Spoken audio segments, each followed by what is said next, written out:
Yeah, I'll react to that, sure. Hey guys, Tom Scott video. This is one of the, no, this is the first video I'm doing since after Christmas, so just trying to get back into things, you know. I wasn't feeling too great yesterday.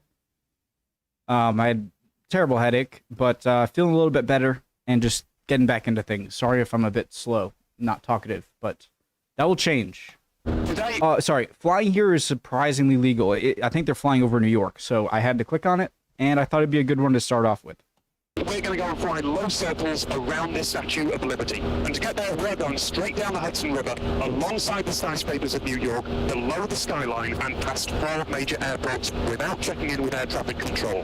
And no fighter jets are going to scramble to meet us. No one's going to be worried. Everything we're doing is completely legal and approved by the U.S. Aviation Authority. Guys, obviously this is Tom Scott. Original link to the video, top description. Below that Discord link. Love to have you. Let's go. I say we're doing that. Actually, I'm just the tourist with the cameras. My pilot, John, here is extremely qualified and has been doing this for years. We're headed to the Hudson River Special Flight Rules area, and it's one of the most surprising quirks of aviation law that I've ever heard of. Almost unrestricted airspace right next to Manhattan. You do need to be a qualified pilot, you do need to follow a few basic rules, and you have to be certain that you're going to stay in that area.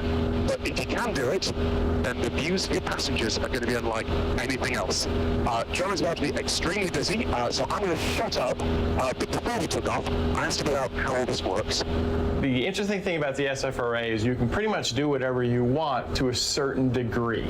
All of the United States, there's a lot of airports that don't have tower controls, so you self-announce. So this area is a self-announced area in one of the busiest airspaces of the world. And there's different reporting points through the SFRA.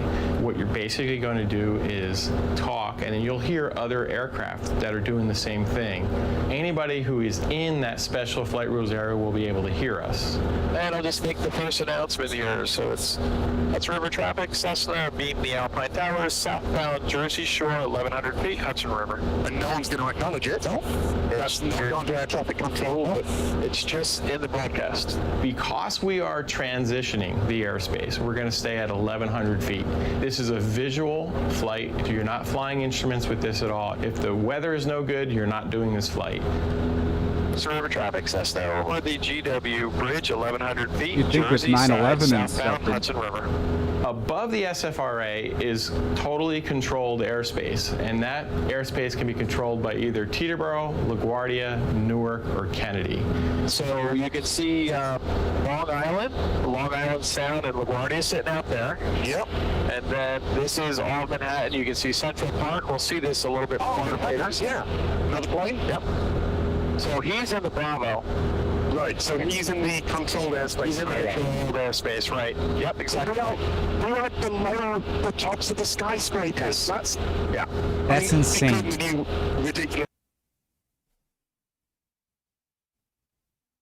Planes are one of those things that are just, they seem so dangerous to someone like me who you know, I don't know how they work. I don't know how you fly them.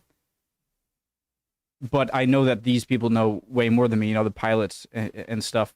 A lot of respect for pilots, for sure. And how are they doing this? I know. I'm getting that answer. Stupid Benson skyscrapers. Yeah. Wow. I need to take I'm concentrating on the camera lens so I get the shots, but I need to take my eyes off that because, wow. I typically don't do the special flight rules area for photo missions. The viewpoint at a higher altitude is typically better for aerial photography, and that's what we kind of specialize in. If you lose an engine, you have to really think a lot quicker when you're this low. Well, you get nice views here, but a lot of it is, you know, you're almost blocked by the buildings to see the entire thing. Right, you know. But the views down each concrete canyon that lines up. It's fantastic. Oh yeah, that's so cool. Look at that. Views down each concrete canyon that lines. Look at, like, it's fantastic, yeah. And then right there. Helicopters there. Yep. So that's why it's like a 2-lane road here, so you want to make sure you're good there. Did I get that on camera? I have no idea. There we go. There he goes. That's cool. And then the financial district. If you include the spire, we're about halfway up that building. Yeah, that's it. Yep. Right. I don't know. You have to report with every... Right, so they're at 1,100 feet, and that thing, I remember it's like 1,776 feet tall, right? That's it. Yep. Right. You have to report with every reporting point. And it's a bit of a negotiation. So sometimes if there's a helicopter in the way, we might talk to the helicopter directly and say, hey, we're coming through. And they say, yeah, we got you in sight. Hudson River traffic, Cessna by the clock, south. That's what's so sketchy, is that because you're going so fast, and then someone coming at you in the other direction, you know, doubly quick, you know, or at the same speed, but, I mean, you're going towards each other. Yeah. Down Jersey side, we're going to make a left turn around the Statue of Liberty, Hudson River. Message 23 is behind the statue through, climbing left turn to the new one. Okay, gotcha. The Cessna has you in sight. If you wanted to turn around the Statue of Liberty, it's left turns around the Statue of Liberty at 1,100 feet. So here's the left turn. We're going to turn that in.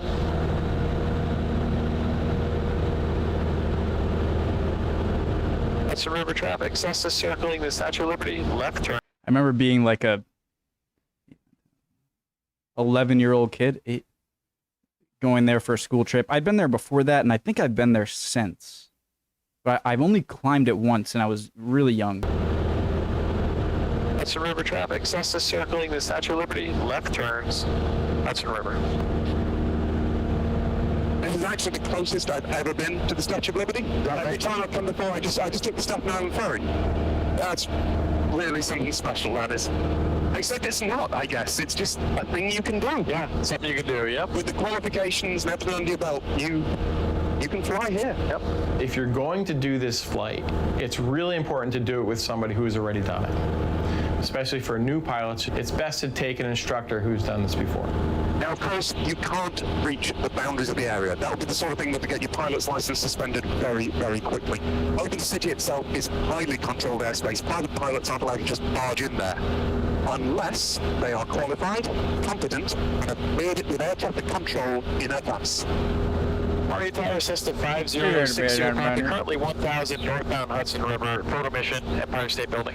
It's like everything else in aviation. It's not necessarily hard, it's just not forgiving. So the key is know what you're doing before you do it, and don't do anything that is off the script. Right, like any sort of he just said it. I'm just basically rewording what he said. Any sort of not knowing exactly what you're doing would be terrifying in a situation like this, because then it's like, 60 Papa on station, right turns. that wasn't words. Sorry. Wow. Wow. So this is how we do photo mission. Jinx. So you can get really good work here. That is unbelievable. Thank you so much. Yeah, you're welcome. Oh, that was cool. Let's do one more Tom Scott video. I kind of always do, at least two. It wasn't, for a Tom Scott video, medium length, I'd say. But, let's do another.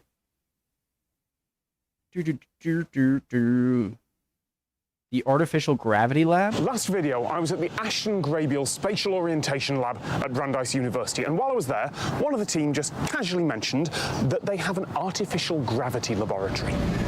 Artificial gravity facility sounds like something out of science fiction, but it's not, and there's very much a reason why I'm keeping my head straight and forward at the moment. This is the Artificial Gravity Facility, otherwise known as the Rotating Room. So, let's do some experiments. Stop. This is unscripted. I don't know what's going to happen now, other than things are going very weird when I move my arms. Okay, so it's a room that rotates. No one has invented science fiction gravity generators yet. Yeah, I'm curious, because wouldn't that just push you like towards the wall, outwards? How does that push you down? But if you have a theoretical spaceship going to Mars and you want to generate apparent gravity to keep astronauts healthy, Stop spinning. That's what you do. You would spin up the ship and use centrifugal force. And that lab is the research prototype. How do humans deal with a very strange gravitational environment? The first thing that you should do is try to push yourself off the wall and align your body with the direction of the resultant. Oh, okay. Now you're Okay. standing upright. Wow. Can I walk, or is that gonna? No, don't walk. A little dangerous. It is almost impossible to envision long-duration space flight without artificial gravity. The best way to study artificial gravity on Earth is to build a rotating environment. We started designing it in the mid-80s. Ideally, we want to study its effects on the human body, and we want to learn also how to pre-adapt astronauts to the force of artificial gravity. And She has an extremely faint, very faint accent, which makes me think she's probably from somewhere else, but came here a long time ago. so how to pre-adapt astronauts to the force of artificial gravity. In 99.9%, those will be highly dysfunctional individuals until adapted. They have NASA standard sick bags for everyone, by the way. I was required to keep one in my back pocket throughout, just I'd be in using case. that. Because if you tilt your head too fast, your inner ear has no idea what's going on, and things go wrong very quickly. Now move your arm and try to go as straight as you can. Oh! Oh! I moved my head. You shouldn't move your head. Do you get used to this? Yeah, you get used to it. Yeah, you can adapt. Move your arms and try to feel this force that is. Okay, just to be clear, I'm not putting this on. As far as I'm concerned, the signals I'm giving to my muscles, I'll move my arms forward. And now I'm forcing them. But I'm pushing against a force here. If you keep going, at some point, you won't feel the force anymore. Oh, that's weird. That's weird, right? That's so weird. So now you are adapted. So if I try and do anything else, I haven't adjusted to it. But that specific movement, my body's got used to. That's right. Wow. One way to visualize this force is for me to try and throw a little tennis ball at you. I will throw it straight at you and see what happens, okay? Whoa! What? That's cool. So you just gotta like throw it at the. This is a normal reference. Throw it at the wall, and it'll just curve right to him. I'm struggling to work this out with the finger because in my head this is a normal reference frame, but it's clear. We are rotating. And now I'm gonna throw it over there, and hopefully it's gonna get at you. Okay. Yeah, throw it at her. Yeah, right. Yes! Oh, nice. Great. Wow! Now he has to throw it All the other. those odd effects are from the Coriolis force. It's not a real force acting on the ball, but it looks like one when you're in that weird rotating environment. Yeah, right. Wait, so the ball is acting normally. It's you that is moving. That's so cool. So really, they're moving to catch the ball, but the ball is going in a straight line, right? So the ball isn't curving at all. It's them that are curving. Look at this 360-degree image of the lab. Now, it's a little distorted because it's from a single camera in the middle, but it's close enough. Here's the tricky part. The circumference of a circle is longer the further out you go from the middle. But because everything in that circle is rotating at the same speed once around every 6 seconds, things on the outside have farther to travel. So they're moving at a faster speed than things on the inside. On the outside, we're moving pretty fast, but that camera in the middle is just spinning on the spot. So let's mark the sideways speed that everything is moving at relative to the rest of the world. Green is fast, red is slow. When you throw a ball across that room, it keeps that sideways speed that it had when it left your hand as it travels into slower moving areas of the room. Now out at the edge that was fine, it was going the same speed as everything around it, so it looked like it aimed for the center. But by the time it starts to get there, it's a missile flying outwards compared to everything around it. Now from the outside that makes sense. After it leaves your hand, the ball just moves in a straight line. From the inside, it looks like there's a force suddenly sending it sideways, and that is the Coriolis force. I don't want to. So greatly said, but this is always something that really got me in school, right? It's that all of these, and it's not anyone's fault, right? It's just how my brain worked, I guess. It's just I would always get so, like in a concept like this, I would always get so wrapped up in the in the terminology that I get overwhelmed really quickly, and then I just like, oh my god, what the hell is this? And then I can't learn anything in class. I don't get it, and then I'm forced to go back home and look through it myself in order to get it. And it's because I'm not saying, look, I'm not saying the whole classroom should be dumbed down to accommodate someone like me, right? But or like to speak differently, but at the same time, I want to say that is a real thing. It's like everything he said, just like, I think you need to dumb it down. So not eternally dumb it down. Okay. I'm not saying to dumb it down for like, as you learn, but at the very beginning, I think it needs to be dumbed down to just like,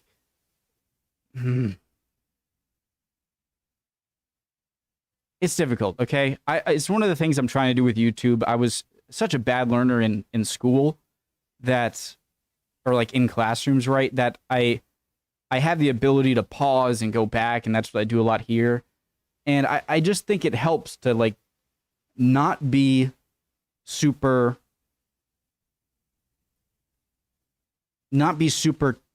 terminological. I don't know. I'm trying to say things that aren't Inside, that makes sense. After it leaves your hand, the ball just moves in a straight line. From the inside, it looks like there's a force suddenly sending it sideways, and that is the Coriolis force. And it's not something your brain has evolved to deal with. Now, if you move your arms, you're pretty much fine. Just by moving around, you've been adapting. Let me say it like this. I think that a PhD level physicist would be a worse 6th grade teacher than a graduate level physicist. Does that make sense? Because I don't think that the PhD level, who is so used to being around very smart people and talking away, won't know how to dumb themselves down in a way that people new will get it. Does that make sense? Ridiculous. Thank you so much. I'm going to throw this at you one more time, and then.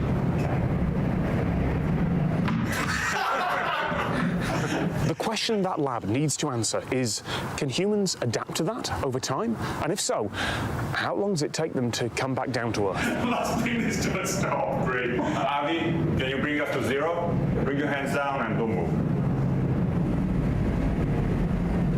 I swear the room is... Oh, no, don't move your hands. Oh, that's weird. Can we stop? So try to swing your arms in front of you. Oh, I don't like that. You've been adapted. There are no unusual forces on your arms, but you feel it, right? Yeah, they're still doing that. And now you have to readapt. Thank you so much. Thank you so much to everyone at the Ashton Graybill Spatial Orientation Lab at Brandeis University. Pull down the description for more about them and their work. Great video as always. And I want to make sure what I'm saying on the learning thing, it's not fair to teach that way when other people are perfectly fine teaching the way you were, right? And they're getting it and they're catching on. So it's not fair to slow down the whole class for 1 or 2 students, okay? But I just think it needs to be taken in that, I don't know, I'm just talking, all right? Love you guys. Hope you enjoyed some of that and can teach me something in the comments. And I'll see you guys next time, all right? Bye, guys.